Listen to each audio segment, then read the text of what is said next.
إن الحمد لله نحمده ونستعينه ونستغفره ونعوذ بالله من شرور أنفسنا ومن سيئات أعمالنا من يهده الله فلا مضل له ومن يضلل فلا هادي له وأشهد أن لا إله إلا الله وحده لا شريك له وأشهد أن محمدا عبده ورسوله صلى الله عليه وسلم. قال تعالى بعد أعوذ بالله السميع العليم من الشيطان الرجيم: يا أيها الذين آمنوا اتقوا الله حق تقاته ولا تموتن إلا وأنتم مسلمون. يا أيها الناس اتقوا ربكم الذي خلقكم من نفس واحدة وخلق منها زوجها وبث منهما رجالا كثيرا ونساء واتقوا الله الذي تساءلون به والأرحام إن الله كان عليكم رقيبا. يا أيها الذين آمنوا اتقوا الله وقولوا قولا سديدا يصلح لكم أعمالكم ويغفر لكم ذنوبكم ومن يطع الله ورسوله فقد فاز فوزا عظيما. My dear respected brothers, elders, sisters, we begin by praising Allah subhanahu wa ta'ala and recognizing that there is none worthy of worship except Allah subhanahu wa ta'ala alone, and that the Rasul sallallahu alayhi wa sallam is his final messenger. We recognize whomsoever Allah subhanahu wa ta'ala guides, none can lead astray, and whomsoever Allah subhanahu wa ta'ala has left astray, none can guide. And I ask Allah subhanahu wa ta'ala to make you and I of those who are truly guided, and to keep us steadfast upon Iman until we meet Him in a way that's most pleasing to Him. Allahumma ameen. I ask Allah subhanahu wa ta'ala that He make our sayings, our actions, our prayers, our sacrifices, our lives and our death sincerely for His face alone. I ask Allah subhanahu wa ta'ala that He make us of those who act upon that which they preach, and make us of those who act upon the best which they hear. Allahumma ameen. Assalamu alaikum wa rahmatullahi wa barakatuh, my dear respected brothers and sisters. If we're able to, inshallah, maybe we come a little bit close. If we're unable to because we need the rest our backs, khalas, no problem, inshallah. Lakin for the rest, bi'idhnillahi ta'ala, the Rasul sallallahu alayhi wa sallam and his ashab will always sit close to each other, and the hearts come close to each other rather than us being scattered. May Allah bless you and protect you all, Ya Rabb. My dear respected beloved brothers, sisters, from the wallahi fadl and ni'mah, the greatest of blessings of Allah Azza wa Jal is that He allows us to reach the month of Ramadan. How many were hoping this year, subhanallah, to meet Ramadan, even in the month of Sha'ban?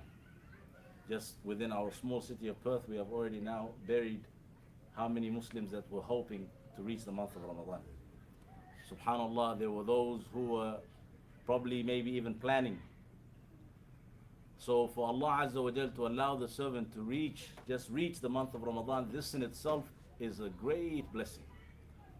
Because in the month of Ramadan, Allah Azza wa Jal closes all the doors of Jahannam, and the doors of Jannah are wide open, and His mercy is sent down, that every single night Allah Azza wa Jal saves from His servants. So every single day that passes from the month of Ramadan, Allah saves from His servants from Jahannam. Every single night and every single day that passes from the month of Ramadan. The blessings of Ramadan, my dear respected beloved brothers, are many.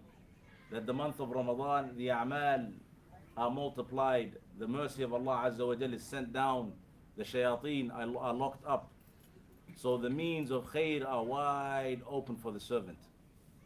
And this ni'mah, my dear respected beloved brothers, Allah Azza wa Jal gives it to whom He wills from His servants. So we beg Allah subhanahu wa ta'ala to allow us to reach it, and to allow us to reap from its benefits. Allahumma ameen.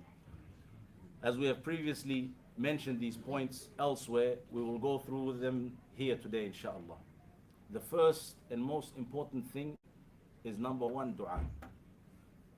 From the righteous predecessors, they would say that they had realized all khair is in the hands of whom? Allah subhanahu wa ta'ala. The khair of dunya and akhirah is in the hands of Allah Azza wa Jal. And Allah gives it to whom He wills.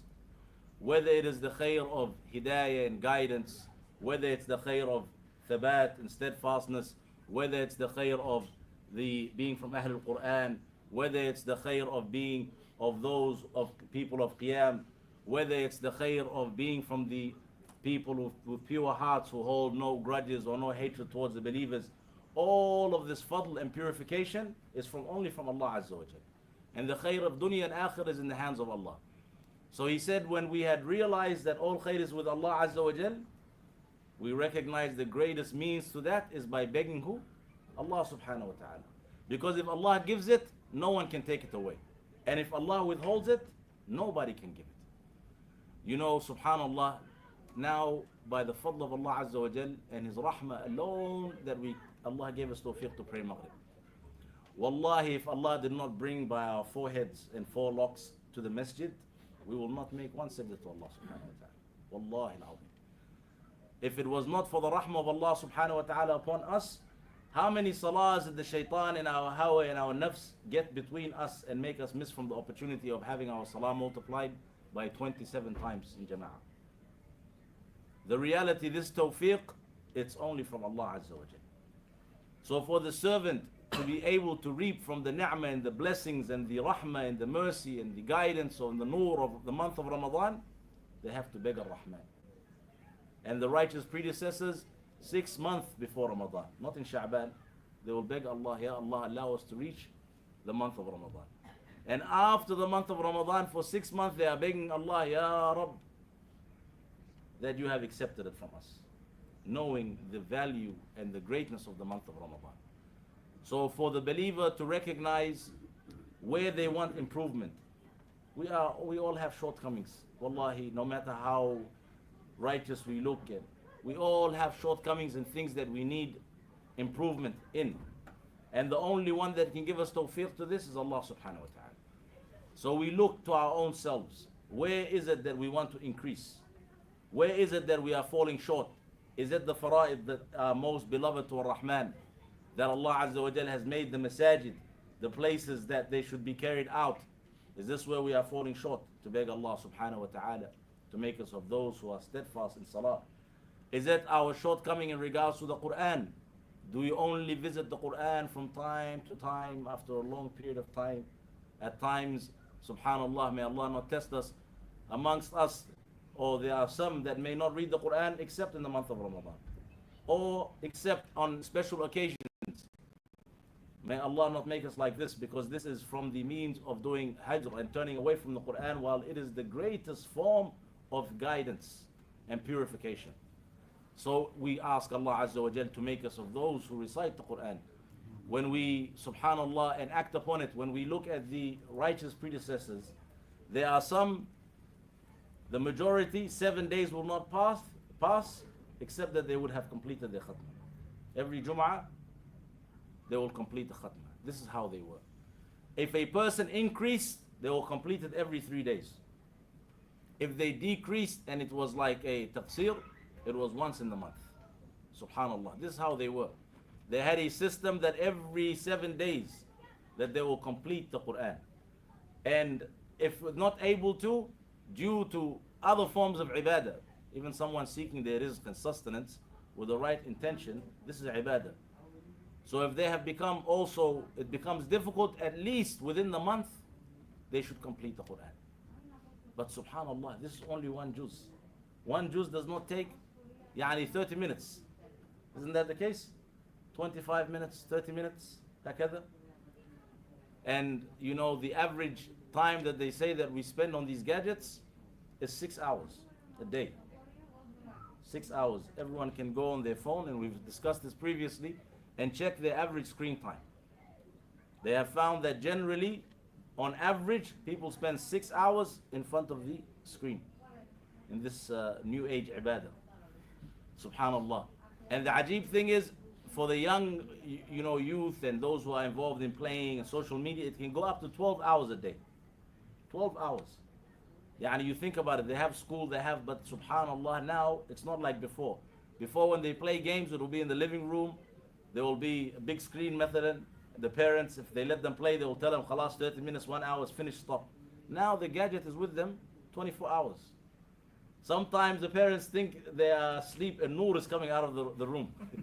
And the nur that's coming is not from malaika, it's the nur of this gadget. He is sitting there and subhanallah, playing and watching, and and even the way that these gadgets, they've made them, they have developed them in such a way, these apps, is that they keep you there as long as possible. And the reason is, this is how they make their money. People think it's free. All you need is a Gmail to make a Facebook, Instagram, this. They think it's free. It's not free. It's not. What is more expensive than your time? You know, they say time is money, but we say time is life. This is our opportunity that we have in this dunya. So miskeen, the nur is there, and the whole night. Sometimes some students even told their Quran teachers, when they come to the class sleepy, they told them the whole night I did not sleep. What were you doing? I was playing. Where? On his phone. And the parents, masakin, they think the kid is asleep. Yani, and this here is like more worse than giving a loaded weapon to a child.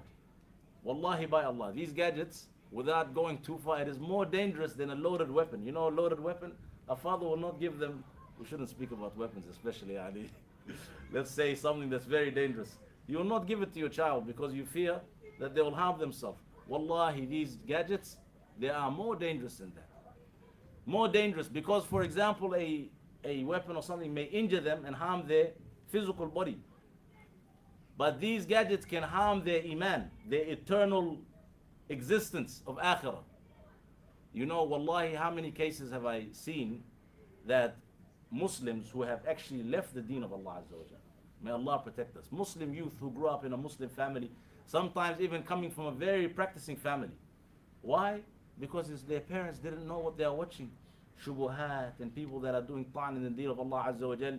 And the miskeen, the kid, he doesn't know how to respond to them. He doesn't understand them. And if it's not for the fadl of Allah Azza wa Jal that He's allowed, that Allah subhanahu wa ta'ala has allowed someone to sit with them and discuss these shubuhat and brought them back to the deen of Allah Azza wa Jal, perhaps they would die in that state. Due to what? These gadgets. Without going too far out, what the point is, if it takes 25 minutes to 30 minutes to recite one juz, and every single ayah, every single letter is with 10 hasanat. Every single letter is 10 hasanat. Imagine in one page. Then imagine, subhanallah, in one juz.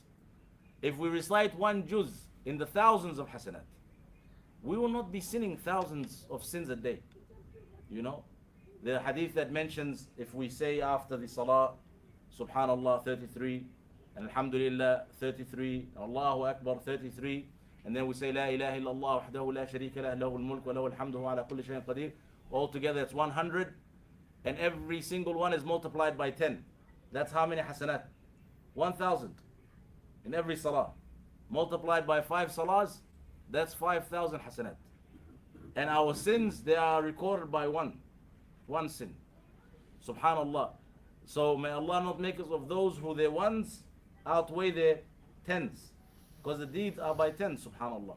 So the point being is, who of us, may Allah protect us and the Muslims, yes, we fall short, but is sitting 5,000 times, mathalan, you know. Then imagine if somebody reads the Quran and every single letter is 10 hasanat. And it's multiplied, for whom Allah wills, over the whole juz. And it takes about 25 to 30 minutes. And we're spending on the gadgets, how many hours did we say? 6 hours. If we were to complete one juz every 30 minutes, and the average time on these gadgets is 6 hours, how many juz can we complete? How many juz? How many juz can we complete? Where's the mathematicians? So if we complete every 30 minutes, yeah, so there's 60 minutes in one hour. So it means in every hour we can complete 2 juz, and 6 by 2 is 12 juz. We have almost finished half of the Quran in a day. Subhanallah. You see how the shaitan is playing with us and how they are playing with our time. And wallahi, that the hours, may Allah protect us, this is something that we are all falling short in. Everyone. People say it's the news, it's something important. But the reality is, once you enter, it's like a vortex, you know, something that pulls you. You keep going from one thing to another, from one thing, and the hours are passing by. You travel the whole world. First you said, if you're from Bangladesh, you said, I want to check the news in Bangladesh, or in Libya, or in Sudan, or wherever. Then from there, you travel the whole world.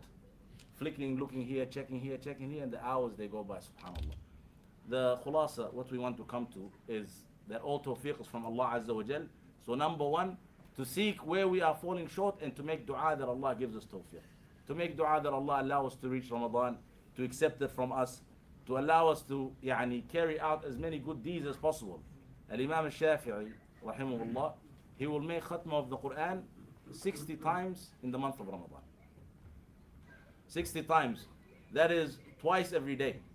Now for a hafiz and a mutqin of the Quran, it will take them 6 hours, 7 hours to complete the Quran. So he would complete it twice in Ramadan due to its fadl and the barakah of this blessed month. Although we are told to try to complete it for understanding, no less than 3 days. But due to the fadl and the barakah of the month of Ramadan, they would increase. So he would complete the Quran 60 times in the month of Ramadan. My dear respected brothers, this is for us so we can have high aspirations. But we work with what we have. There is somebody, his level is that he finds it difficult to recite the Quran. He stutters. They get double the reward. Subhanallah. The reward of reciting, trying, and the reward of their juhud and the struggle that they are making. They get double the reward. The one who is able to recite fluent, alhamdulillah, let them then recite. Make intention. If they have already previously got used to completing once, this year let them intend to method it 3 or 2 times. If they have already been consistent on completing the Quran 3 times, let them try to increase and set their goal within what they're capable of. And subhanallah, when a person makes a sincere intention, they want to work towards something, Allah Azza wa Jalla will make the asbab easy for them. So may Allah give us tawfiq. So number one, my dear respected brothers, is dua, to increase in making dua to Allah subhanahu wa ta'ala. And how many people Allah Azza wa Jalla had blessed them with things that they would never have imagined due to a dua that has been accepted, either by them or from their parents or from their loved ones. There was a man who, he said, when I was young, my father always used to make dua that Allah make me a hafiz of the Quran. But I wasn't, I was always preoccupied. It never came to mind, he said. So he said, after my father passed away, he said, I was going to work every day, and I ran into one sheikh in the, either on the bus or the train, however they travel, He said, when I ran into him, we started to talk. Then he said to me, MashaAllah, how much of the Quran have you memorized? I told him very little. He said to me, no problem. We go on this route. How about every day when you finish work or before you start work, you recite for me a little bit. And he will give him a few verses. And a few verses turn to a few pages. And by the time, subhanallah, he completed the hifz of the Quran completely. He said, then he remembered who? The dua of his father. That his father always used to make this dua. May Allah make you a hafiz of the Quran. May Allah make you a hafiz of the Quran. And he himself, he did not sit down and plan. He did not say, I'm going to do this and do this. Allah subhanahu wa ta'ala made the asbab come into place. And wallahi, for the parents to increase in dua for your children, especially in these times of fitn. Wallahi, it is so scary that the hadith of the Rasul sallallahu alaihi wasallam, where he says that a man will wake up in a state of iman, and then by the evening he will be in a state of kufr and disbelief. Or a person who is in the state of iman by the evening, and by the morning he is in a state of kufr and disbelief. This was something that was never understood. But as soon as you see the fitn and how fast they are increasing, for small gains of the dunya, how the deen is being sold, you realize how dangerous it is. May Allah subhanahu wa ta'ala give us thabat, ya Rabb. To increase in dua for ourselves, our family, our children, though the Muslims, wherever they are. And the one who loves khair for others, Allah subhanahu wa ta'ala will bring khair in their life. As the hadith says, none of you will truly believe until you love for your brothers what you love for yourself. And when a person has a big heart that he wants khair for everyone around him, when he makes dua, the malaika will say to him, even for you is the same. And for you is the same. And every dua that they make for every Muslim, may Allah Azza wa Jal ease the affairs of our brothers and sisters in Palestine and in Sudan, and wherever that they are struggling. May Allah subhanahu wa ta'ala raise the status of their shuhada, and may Allah subhanahu wa ta'ala cure their sick, and may Allah subhanahu wa ta'ala give them homes that are filled with bliss and peace, Ya Rabbil Alameen. My dear respected brothers, the second thing, after we said dua, the second thing is istighfar and tawbah. The sins, they have a direct effect in our ibadah. Some of the righteous predecessors, they would say that when I fall into sin, I will know this in how my spouse would behave and how my riding beast would behave. Before they didn't have a car, they had a riding beast. So he says, when I fall into sin, They used to be so, they were so, they had clarity in regards to when they fall short, they can see its effect directly. So he said that I will see all of a sudden, due to the sin, the spouse that was all loving, all of a sudden is, there's problems. And the riding beast that is, obedient, all of a sudden is, throwing him off, or whatever the case is. Sins, they have a direct effect in the affairs of our dunya, the affairs of our deen, and the affairs of our akhirah. And therefore, we need to cut them off. The way that we cut them off is with tawbah and istighfar. The children of Adam, no matter how righteous one may be, the nafs is, in its essence, the desires, they call towards all kinds of shortcomings and sins. You have the shaitan, you have the dunya and its delusional reality. All of this may become a distraction that will make the person fall into sin. And the sins may be due to an obligation that Allah has requested of them that they have not completed, or due to a sin that Allah told them to abstain from. And which one is more dangerous? The more dangerous one, my dear respected brothers, may Allah forgive every single one of us, is the awamir. That which Allah has told us to do, if we do not do it, that is more dangerous than falling into that which we're told not to do. So Iblis, may the curse of Allah Azza wa Jal be upon him, he was told to prostrate. This is the commandment of do. Adam alayhi salam was told, do not eat from the tree. This is abstinence, abstain from. So Iblis, he went directly against the commandment of Allah, the do. Like what? The 5 daily salahs that we have. Do. He went directly against the commandment of Allah Azza wa Jal. Therefore, he is cursed until the day of resurrection. Adam alayhi salam fell into a sin that he was supposed to abstain from. He felt regret and made tawbah, and Allah subhanahu wa ta'ala accepted his tawbah. So, what is more dangerous, my dear respected brothers, is when we fall short in regards to the obligatory actions. And this is what the shaitan tries to diminish and destroy first. Because, for example, salah, tanha al-fahsha wal-munkar. Salah distances the servant from all kind of immoral actions and all forms of evil. So the shaitan always tries to attack the salah. And the salah has barriers around it that protects it. What are these barriers? The nawafil. They protect the faridah. So the shaitan first, he will start to knock off the nawafil by saying to you, now you're tired, perhaps you will do this another time, until what? We decrease in the nawafil. Then our fara'id have no direct protection. Then he comes for the fara'id. Then when we start to lose the fara'id, what happens?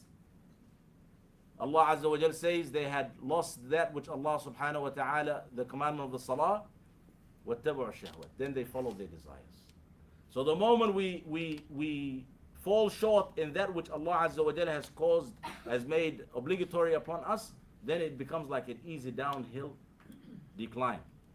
So therefore the servant makes the obligatory affairs their biggest concern. And whenever they fall short in them, to come back with sincere tawbah. When we read the times that the Rasul sallallahu alayhi wa sallam, from the time the salah has become obligatory, for example, that they had slept in salah, it was only a few times. Isn't this the case in the seerah, the stories of the Rasul sallallahu alayhi wa sallam in the hadith that are mentioned? It was only a few times. Now, the question that I ask myself and all of us, my dear respected brothers, in the whole year, we can count how many times we came late to work. The whole year.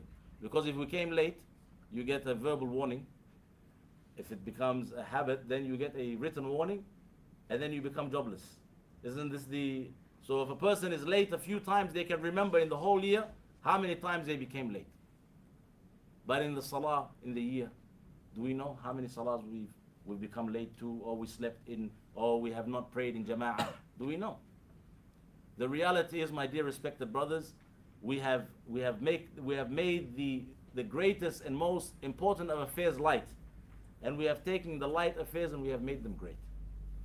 The point being, my dear respected brothers, the reminder, wallahi, for myself first and foremost, before anyone, is that if we start to fall short in that which is obligatory, to hasten in tawbah in that regards, first and foremost. And to beg Allah subhanahu wa ta'ala to make us of those who establish the salah. To always beg Allah Azza wa Jal to make us of those who establish the salah. The salah that it's always mentioned with establishment of the salah. Establishing it in the way that the Rasul sallallahu alaihi wasallam has taught us to establish it. In the places that the Rasul sallallahu alaihi wasallam has told us to establish it. يعني the way the Rasul sallallahu alaihi wasallam told us, as the man when he completed his salah and the Rasul sallallahu alaihi wasallam said to him, go back and pray, you have not prayed. And he repeated this 3 times. Why? Because the man was hastening in his salah. There was no tuma'nina, he was not taking his time. Therefore, the way the Rasul sallallahu alaihi wasallam told us to pray, وَارْكَعُوا مَعَ الرَّاكِعِينَ, and to make ruku' with those who make ruku', where in jama'ah, establish it in the masajid to the best of our abilities. And from the people that are shaded on Yawm al-Qiyamah is a man whose heart is attached to the masjid.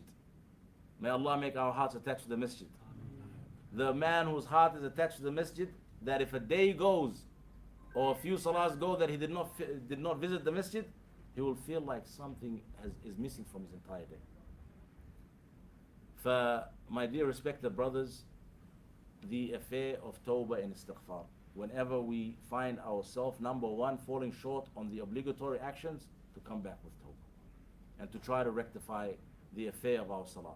Because at the end of the day, this is the first thing we're going to be asked about, before anything else. If it's rectified, then the rest of our deeds will be looked at. If not, then the rest of the deeds will be returned to the servant. The point being, to start with making tawbah for the obligatory actions, then from the sins when we fall in sin. The effects of the sins, my dear respected brothers, is number one, it becomes a barrier between the individual and khair. When a person, one of the righteous predecessors, he says, for a whole year, I was deprived from Qiyamul Layl due to a sin that I committed. So for us now, when we don't do Qiyam or we don't do these a'mal, we say because we're tired. It's because of work. It's because I have this. Because this is what we always reflect to the dunyawi asbab. But we don't recognize the spiritual asbab that become hajiz between us and carrying out righteous deeds. Sometimes we're wide awake. It's not like we're sleeping. Sometimes at the time of Qiyam we're wide awake. The prayer mat is there. Sometimes we might even be in wudu. Subhanallah. Tawfiq only comes from Allah Azza wa Jal. We might be in wudu and we are just sitting there.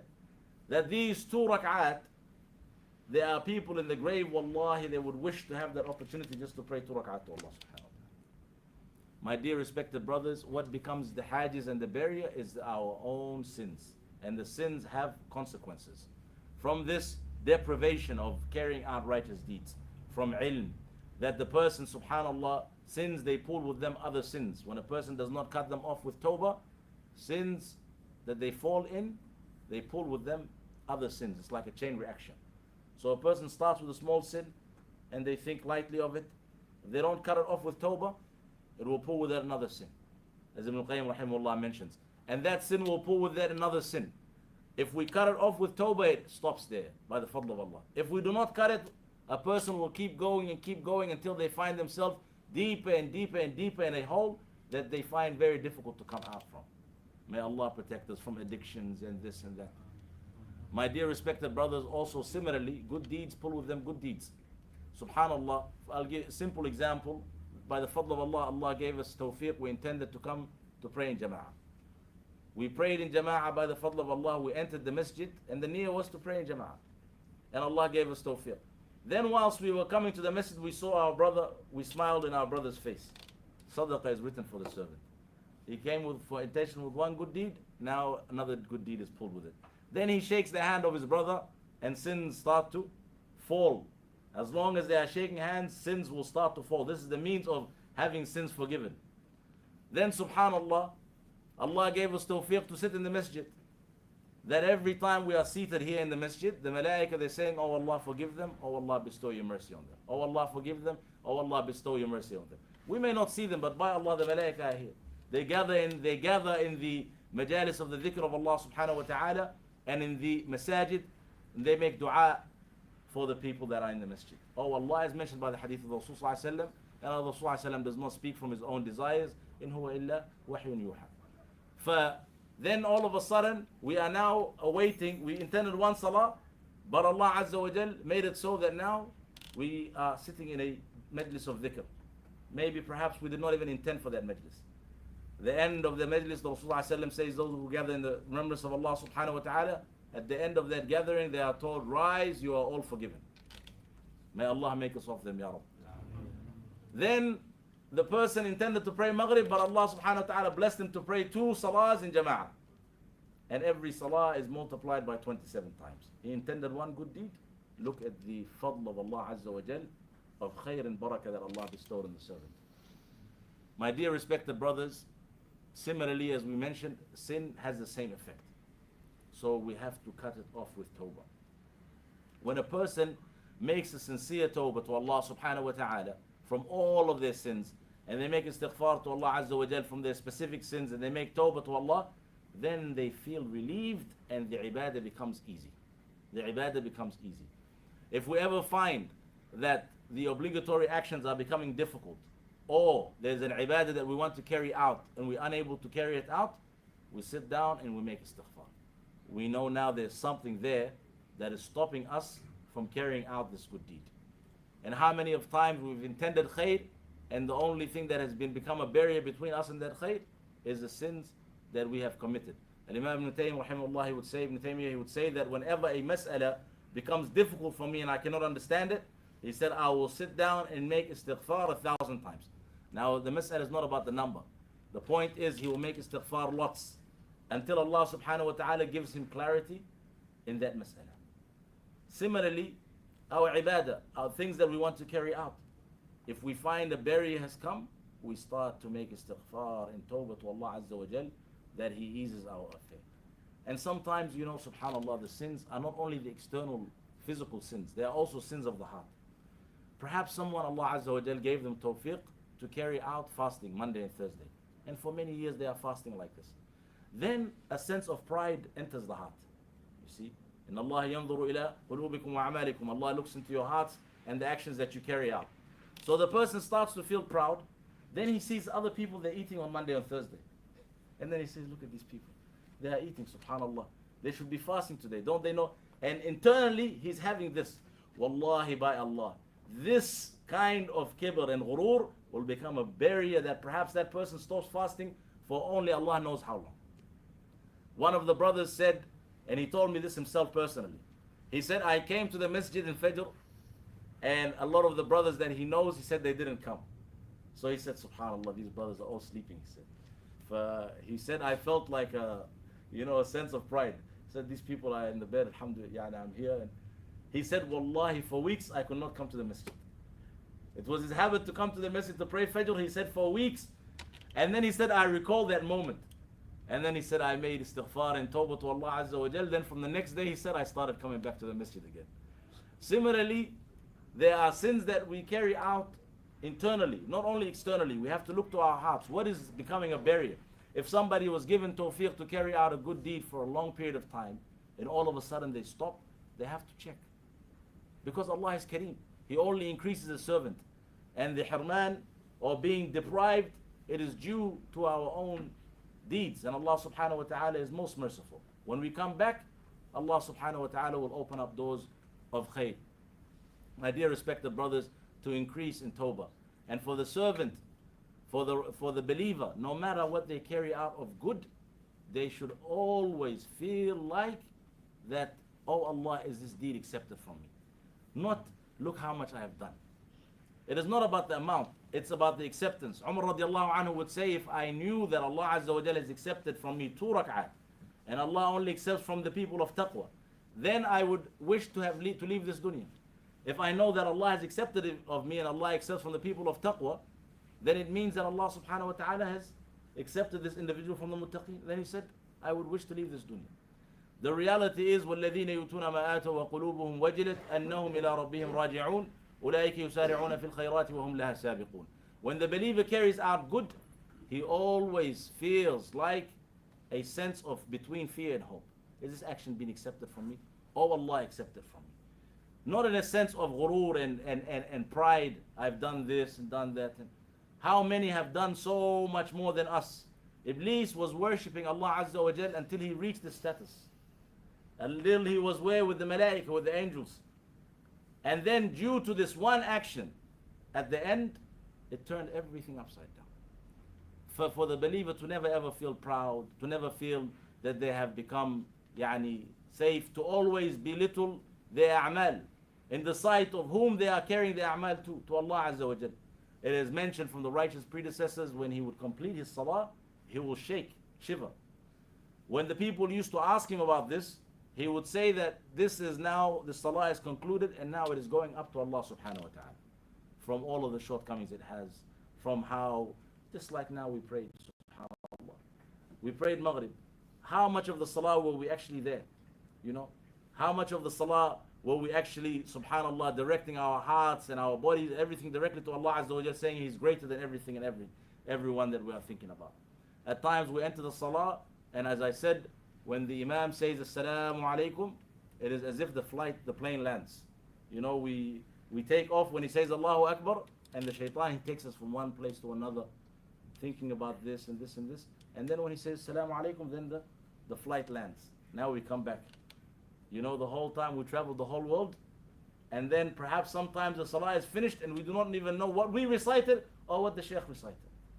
You know, my dear respected brothers, the point that I want to make from this regard is, number one, we said dua, and number two, tawbah to Allah Azza wa Jalla. To always, when we carry out good, to belittle, and when we fall into sin, to always recognize not the size of the sin, but whom we are sinning against. Allah subhanahu wa ta'ala, the one who is in control of the heavens and the earth, the one who is in control of our lives. It is only but a commandment to Allah subhanahu wa ta'ala who He determines where the eternal abode will be. May Allah give you and I good a'mal and a good ending. Ameen. My dear respected brothers, we said number one, dua. Then number two, we said to make istighfar and tawbah from now as much as possible. Wallahi, the ones who Allah gives tawfiq for this, you will see how ibadah becomes sweet and easy and light. And we can try this in our own lives. We sit down somewhere and we start making istighfar and remembering our sins and our shortcomings and tawbah. And then you will see how the person will have nashat and energy for ibadah. They will look up, they will look forward to it. Because the sins that were holding them down, they are becoming relieved. May Allah subhanahu wa ta'ala forgive us all of our sins, Ya Rabbi.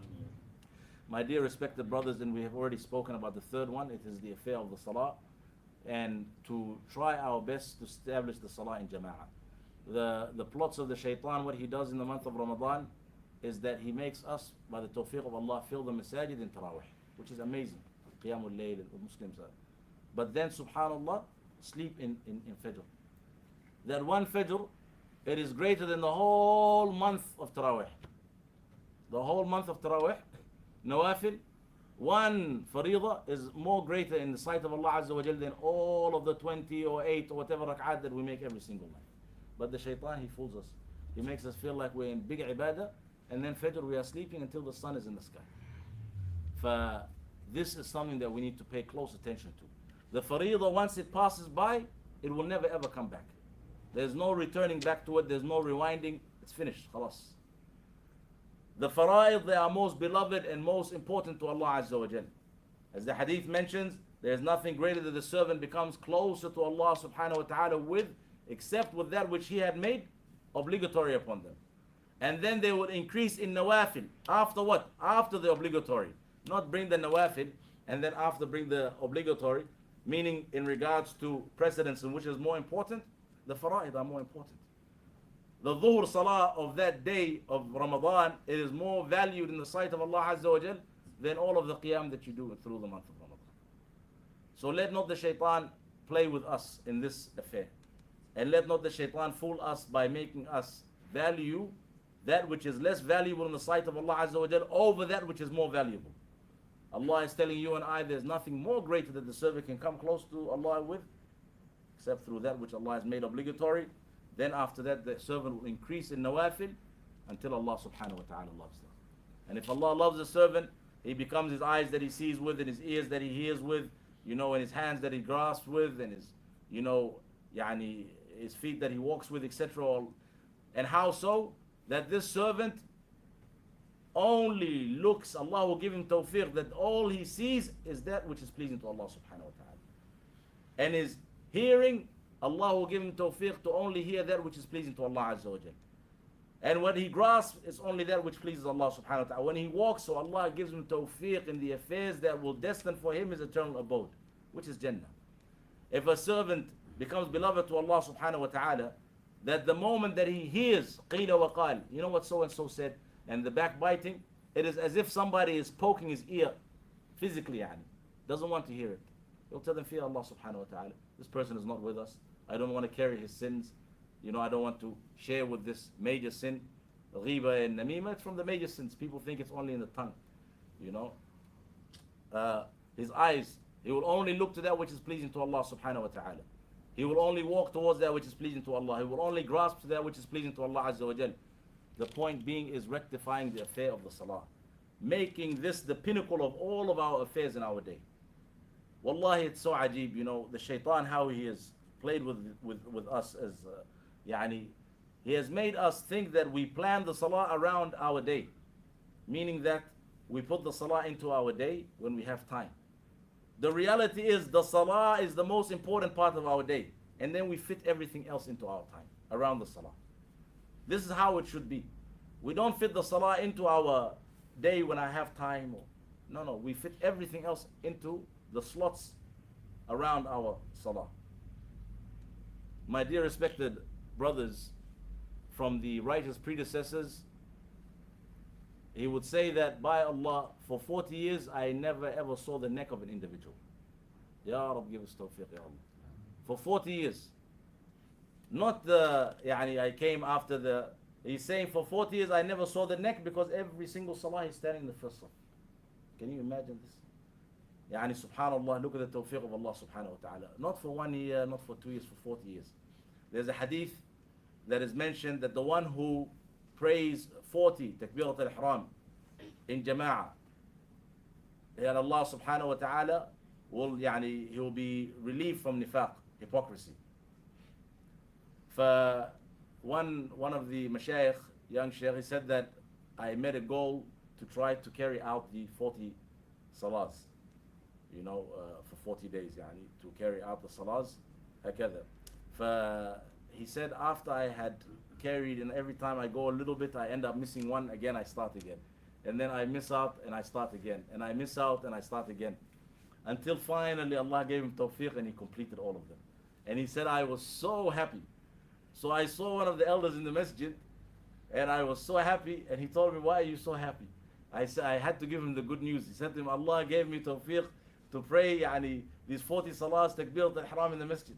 The Shaykh looked at him and said, MashaAllah, I've been doing this for years. He said to him, you are seeing it like it's like every day for years. This has been the case. I have not missed one takbirat al-ihram. Allahu Akbar. Look at the tawfiq of Allah Azza wa Jal, to whom He wills. May Allah make us of those who establish the salah. Ameen ya Rab.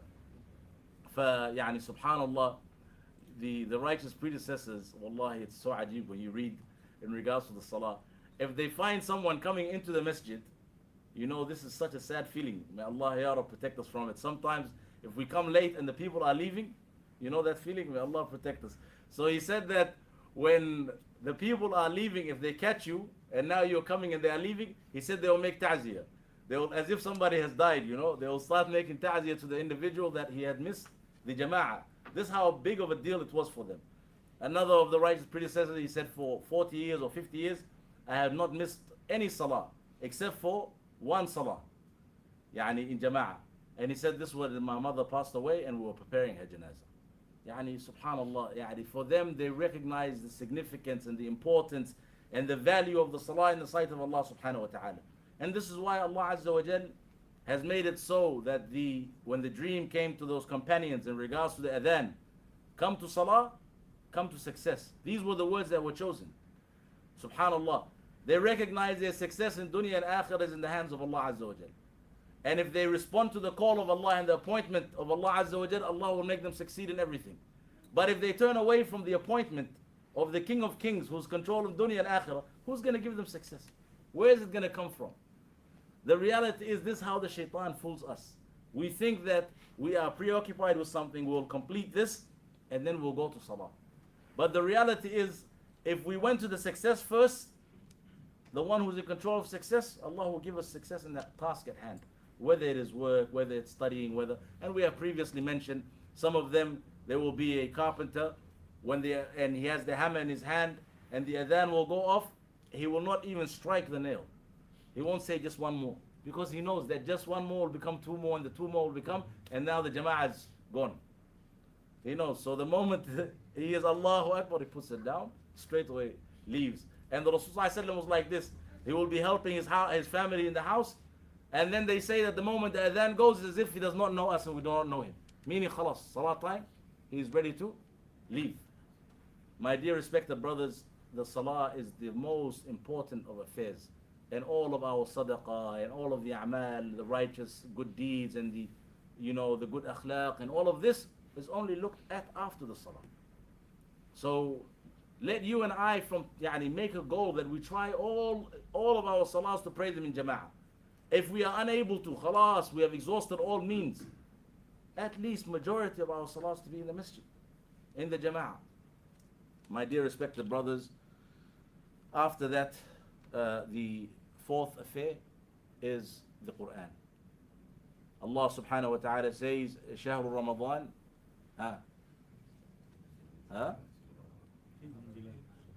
شهر Ramadan. Allah Azza wa Jal, when did Allah choose to reveal this Quran? In the month of Ramadan. Out of all of the month, in the month of Ramadan, the greatest of month, Allah Azza wa Jal has chosen this Quran to be revealed. And when? On the greatest of nights. My dear respected brothers, this Quran was revealed from Allah Azza wa Jal to the best of angels, to deliver it to whom? The best of creation, Muhammad sallallahu alayhi wa sallam. In the best of month, in the best of nights, to the best of the ummah of Muhammad sallallahu alayhi wa sallam. The Quran is hudan linnas. شهر رمضان الذي أنزل فيه القرآن هدى للناس وبينات من الهدى والفرقان. هدى للناس, هدى للمتقين. It is guidance for the people and guidance for the people of taqwa. My dear respected brothers, this Quran, Allah Azza wa Jal has revealed it to take us out from darkness into light and to guide us from misguidance into guidance. But it has to be recited, it has to be understood, it has to be acted upon. Al-Asaf al-Shadid now, sometimes we focus on the memorization only. Okay, this is good when the children are young. But when they start to understand, they need to know what they are memorizing. They need to have an understanding of the Quran so they can apply it in their lives. One of the brothers, he mentioned a funny story. He said that, I don't even know if it's funny, but he mentioned the story. He said in their country, there are people who are highway robbers. And these people, he said, they were young, they've memorized the Quran, they're huffaz of the Quran. So he said they will sit in the halaqah when they are waiting for someone to come on the street, someone to rob. Wallah, he told the brothers, they shared this with me themselves. He said that they will gather like this, and each person will recite a verse, and then he will stop, and the next one will recite, and they will recite like this. And they are reciting, and now they are waiting. Waiting for who? Someone to rob. I said to him, did they not recite the ayah that mentions what happens to the sariq? The thief, what happens to them, or the one who steals? Why? We are carrying it, we are memorizing it, but we do not know what we are reciting. This in itself, my dear respected brothers, is one of the masaib of the ummah. Like one of the calamities that has befallen our ummah currently is our disconnection from the Quran. And how has this disconnection occurred?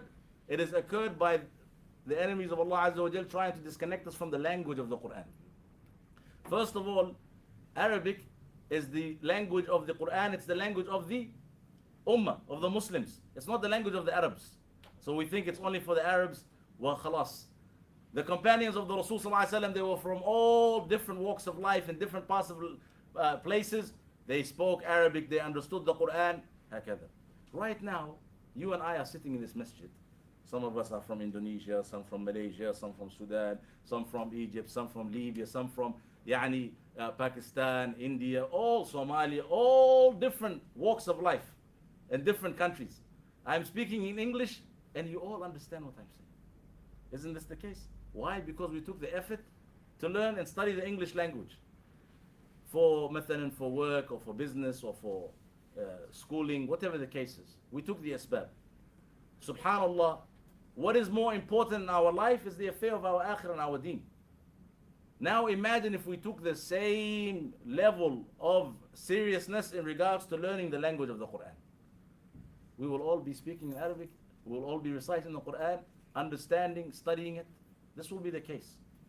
But what has happened is, even to recent times, some of the Muslim countries, they used to write in the Arabic letters, even their own dialects or their own language, they will write in Arabic. Then it was changed to Latin. They're not English, they're not Latin. Why would you change it to Latin? What is this? This is all to be disconnected from what? The Quran, the Kalam of Allah subhanahu wa ta'ala. My dear respected brothers, for the parents to, wallahi, take great importance and significance in our children learning the deen of Allah Azza wa Jal. It is not necessary that everyone becomes an alim, but everyone needs to know that which is obligatory upon them. They need to know what they are reciting of the Quran. They need to understand and be connected to the Kalam of Allah subhanahu wa ta'ala. We cannot be continuously live in this kind of concept where the dunya is given greater significance than the akhirah. Dunya, when we compare it to the akhirah, read all the ahadith, read all the ayat. It is always given what? Less value than the akhirah. It is called delusion. It is Allah subhanahu wa Rasul mentions it's cursed in the hadith, the dunya mal'una, it's cursed except from a alim or one who is learning or the dhikr of Allah Azza wa Jal. Everything that is mentioned about the dunya is temporary delusion. This is it. No matter, it's like as the example we gave, like a mirage. You know, when we're driving on the street in summer and you look at the road far away, you see water. You see the mirage, you see the water. So you come driving faster, you think you're going to get there, but you don't get there. And then the water goes further. And then you keep driving, you think you're going to get there. This is the reality of dunya. People think they grasp it. There's no grasping in it. It leaves us before we leave it, if we do not leave it before it leaves us. The reality is, even those who attain from the lavishness of dunya, where are they now? Where's Fir'aun, who became so arrogant and he said, Ana Rabbukum al-A'la? Where is he? What was his ending? Where are the Romans and the Colosseums that they built and all of where are they now? Where is it? All history. The pyramids, people go visit. You have people from around the world go visit and they look at the tombs, and they even wanted to bury their gold with them. The gold they will take and they will bury it. Other people are coming, digging, taking the gold out. The gold didn't go with him. It's left here. He became bones or became, and the people are taking out the gold. And the khulasa of this, the hadith of Rasulullah, where he says that the similarity between, or the dunya compared to akhirah, he said is similar to one who places their finger in the ocean, or vast amounts of water. And the water that comes up, this is the dunya. And the ocean that is left, this is the vastness of the akhirah. How do you and I give value to this drop over the vastness of the whole ocean? And this drop, we don't even have the whole drop. We only have 60, 70, a few years of it, and a small plot of land, 350 square meters, that's if we get it.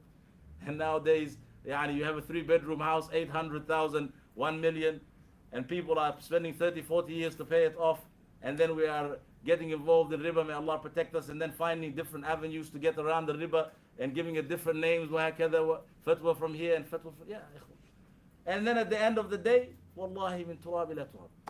This is it, all finished, wallahi al-azim. Who has it remained for? Find me any person that when they enter the grave, as the Rasul has mentioned, that the person will come with 3 things to the grave: his family, his wealth, and his a'mal. 2 will return and 1 will remain with him. The family, wallahi, they may love him so much, they may weep. And if you look at the graveyard when you are burying someone, you'll see the people that are closest, they are the ones crying. The rest, they are sad, but the ones that are truly emotional are the close family members. And then they will stand around, people will start to leave. Sometimes you'll find the people, wallahi, they didn't even get to their cars and they're already joking and laughing. Khalas, dust, وانتهى الأمر يعني. And now they are just in their conversations. How are you? How's the family? Did you buy this? Did you? Khalas, it's finished. And subhanAllah, the family, they may love the person so much. They will stand there, short period of time, but eventually they have to leave. Until he hears the last footsteps walking away. Subhanallah. And the wealth, you think it's going in there? It's not going, it's going back. The wealth now, people, if they are righteous people, alhamdulillah, they will divide it the right way. If they are not, they will start fighting over it. How many calamities has happened due to the wealth of that has been left? يعني الميراث نعم, you know, the inheritance. One of the shuyukh, he said that some young men, and he told us this himself, يعني, Masjid al-Nabawi, said that one of the students, or some of the brothers, sorry, they came to him and they said to him, Ya Sheikh, our father, he had not paid zakah, you know, for this many years. And their father left a vast amount of wealth. Lots of money, not little money, lots of money. So the Sheikh, he went with them and he said he did the calculation for all the years. And it was a significant amount, but still nothing compared to the wealth that he has left them behind. So then he told them, this is how much zakah that your father owns. That by Allah, the one will come on Yawm al-Qiyamah, this will be, yani, they will be punished with the zakah money that they did not pay. May Allah protect us and the Muslims. So they said to the Sheikh, with all simplicity, they said to him, it's too much. Too much. We're going to pay all of this money. And what they have been left behind is far greater than the amount that has to be paid for zakah.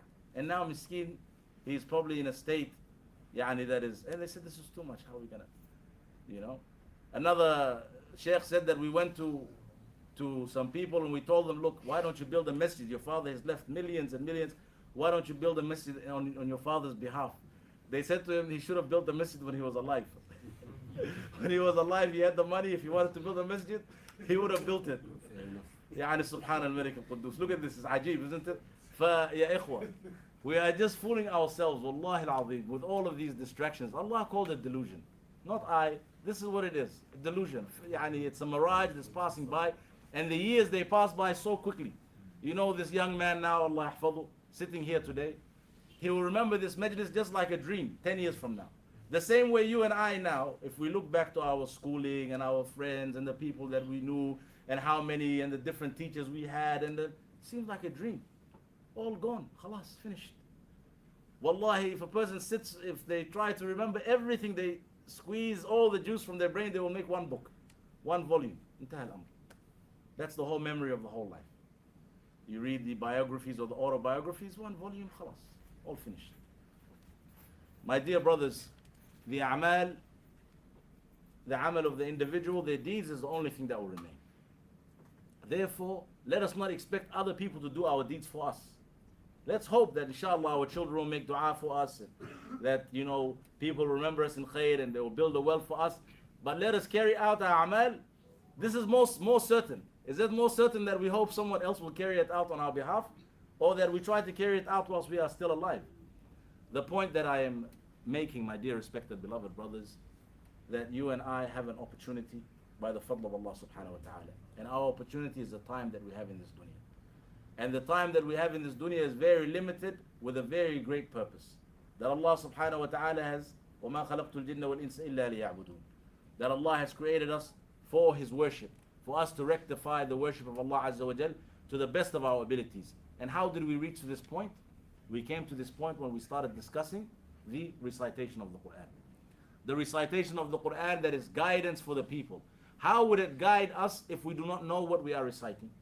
How would it guide us if we do not know and how the point that we were making, we put time in the dunya, but no time for the affairs of the akhirah. The akhirah is extracurricular, extra time, when we have time. That's why we send them to Saturday class or put him in this Quran and he's memorizing probably a hafiz. And if you tell him what does Qul Huwallahu Ahad mean, he will probably not have an idea. And it's supposed to be guidance for us. How would it guide us if we do not reflect upon it, if we do not understand it, if we do not know the purpose of the revelation, if we do not understand why Allah subhanahu wa ta'ala has made this commandment obligatory, if we do not know the ahkam, if we do not know the rulings, especially in the affairs that are obligatory. By Allah, and I should not say this on camera, but there was a time that one young brother was leading the salah in Taraweeh. And he's a hafiz, or or if not حافظ, يعني memorize a big portion of the Quran. Perhaps we should have mentioned this on the خلاص بعد ذاك إن شاء الله we'll talk about it.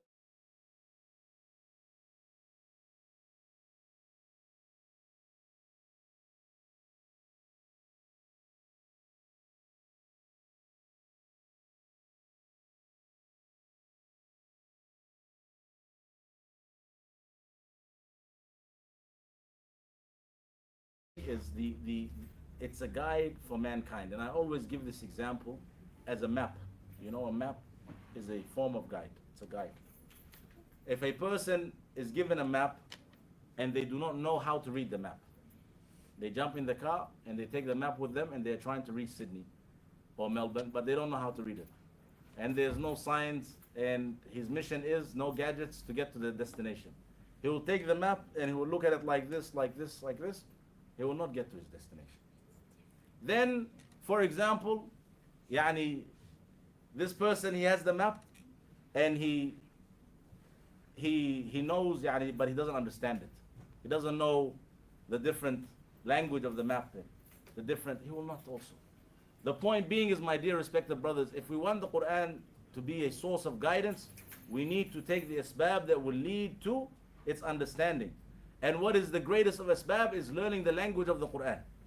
If we are now saying it's too late to I am very old now, this is all kalam from the shaitan.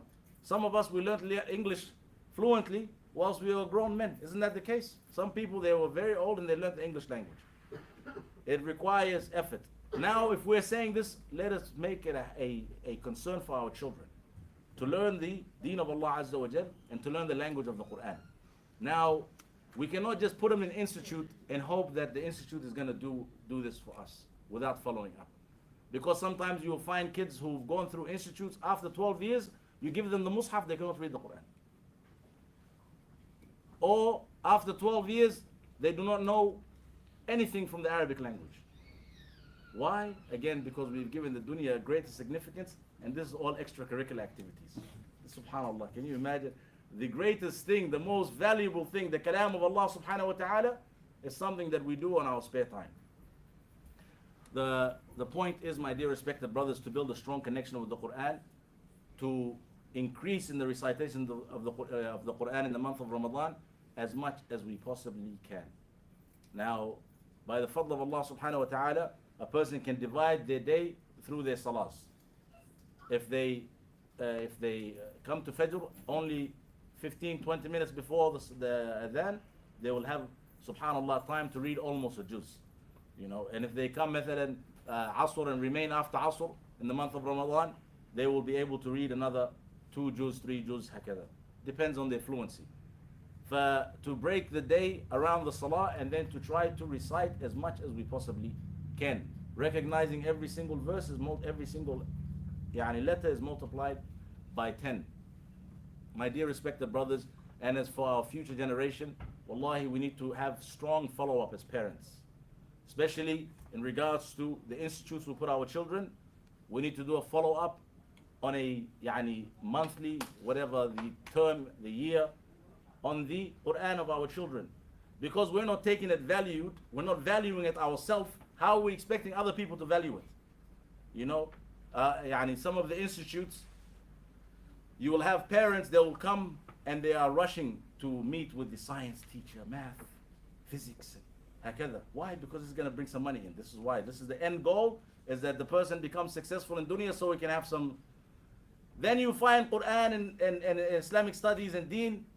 No, subhanallah, you might find them sitting there by themselves, talking amongst each other, you know. And if somebody walks in, they become excited, and perhaps it's for someone asking them direction, how do I get to math? Subhanallah. So if we do not value, how are we expecting other people to value it for us? If we do not value the tarbiyah of our children, how are we expecting other people? But when we value it, wallahi, other people will also value it. When we show that we have a strong concern in regards to why my child now after 2-3 years does not know how to read Quran. How is that possible? 3-4 years, 5 years, 6 years, 12 years. You bring him a mushaf and he cannot read Quran. How is that possible? Where's the issue? Who's at fault? The parents. Because Allah Azza wa Jal is going to ask who? The parents. So they're the ones that have to do the follow-up. The ra'iyah, Allah subhanahu wa ta'ala will ask each person about their ra'iyah, first and foremost. We cannot pass handball our responsibility and blame. By Allah, if we made it valuable and we came and we checked, people will also take it seriously. But because we don't take it seriously, nobody else takes it seriously. You know? Now I can guarantee you, this road here, Nicholson Road, is it what, Spencer Road? Nicholson. Nicholson Road, it's 60, yeah? Wallahi, I tell you now, this road here, if it was told people just drive 60, it's good for you to drive 60, and there was no repercussion and recompense, do you think people will drive 60? No. Wallahi, people, the traffic light, they will not stop at the light.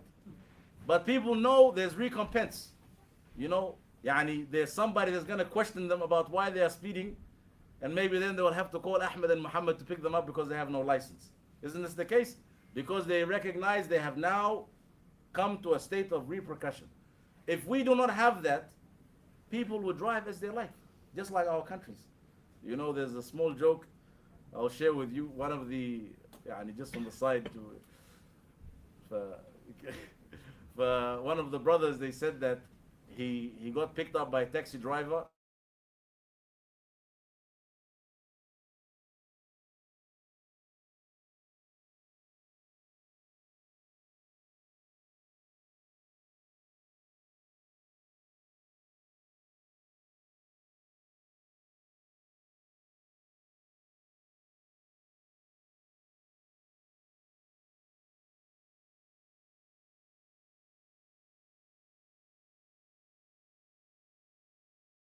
So he kept on doing this.